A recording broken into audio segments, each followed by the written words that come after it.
కన్యా రాశి వారికి శ్రీ వికారినామ సంవత్సరం చక్కటి ఆర్థిక పురోగతిని కలుగచేస్తుంది. వ్యాపార వ్యవహారాదులలో గతంలో ఏర్పడిన అవరోధాలు అన్నీ తొలగిపోతాయి. నూతన ఆలోచనలకు పెట్టుబడులు లభిస్తాయి. ధన విషయాలలో సొంత నిర్ణయాలు కలిసి వస్తాయి. భాగస్వాములకు కలిసి వస్తుంది. ఉద్యోగ ప్రయత్నాలు, వివాహ ప్రయత్నాలు లాభాలనిస్తాయి. ప్రమోషన్లు ఆశించిన వారు ఆటంకములు, పైరవీల అనంతరం అనుకున్నది సాధిస్తారు. పుత్ర సంతాన ప్రయత్నములకు దైవ ఆశీస్సులు అవసరం. సంవత్సరం మధ్యకాలంలో ఉదర సంబంధమైన సమస్య వలన బాధపడు సూచన కనిపిస్తుంది. ఈ సంవత్సరంలో పుణ్యక్షేత్ర సందర్శనలు ఏర్పడతాయి. మాట గౌరవం పెరుగుతుంది.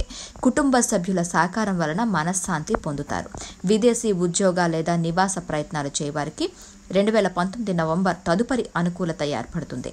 కోర్టు వ్యవహారాదులకు సంవత్సరాంతం వరకు వేచి ఉండుట అవసరం. వైవాహిక జీవనంలో మిశ్రమ ఫలితాలు పొందుతారు. సౌఖ్యం తగ్గుతుంది. విద్యార్థులకు సామాన్య ఫలితాలుంటాయి. కష్టించవలసిన అవసరం ఉన్నది. వ్యవసాయదారులకు పెట్టుబడులకు మించి ఆదాయం లభిస్తుంది. కళాకారులకు నూతన అవార్డులు, చక్కటి గుర్తింపు లభిస్తుంది. కన్యా రాశి వారికి శ్రీ వికారినామ సంవత్సరంలో గురుగ్రహం వలన 3 నవంబర్ 2019 వరకు చెడు ఫలితాలు ఏర్పడతాయి. ముఖ్యంగా ఈ రాశి వారికి 12 సంవత్సరముల లోపు పిల్లలకు బాలారిష్టములు కలుగుచే సూచన. వారి ఆరోగ్య విషయములందు తల్లిదండ్రులు జాగ్రత్త వహించవలను.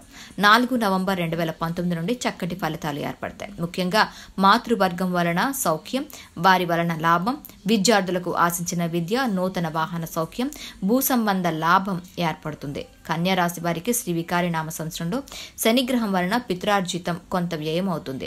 పుత్ర సంతానం విత విభవములను ఏర్పరచును. స్త్రీ సంతానం వలన సౌఖ్యతకు కలుగుచేయను. 24 జనవరి 2020 నుండి ఆర్థికంగా బాగా యోగిస్తుంది. కన్యా రాశి వారికి శ్రీ వికారినామ సంవత్సరంలో రాహుకేతువుల వలన ప్రయాణములు అధికంగా ఏర్పడతాయి. తీర్థయాత్ర ఫలితములు ఏర్పడతాయి. స్వల్ప భూవ్యయం ఏర్పరచు సూచన. Please subscribe to Public Talk TV. Please subscribe Public Talk TV. Please subscribe Public Talk TV. Please subscribe to Public Talk TV. Please subscribe Public Talk TV. Please subscribe to Public Talk TV. Please subscribe to Public Talk TV.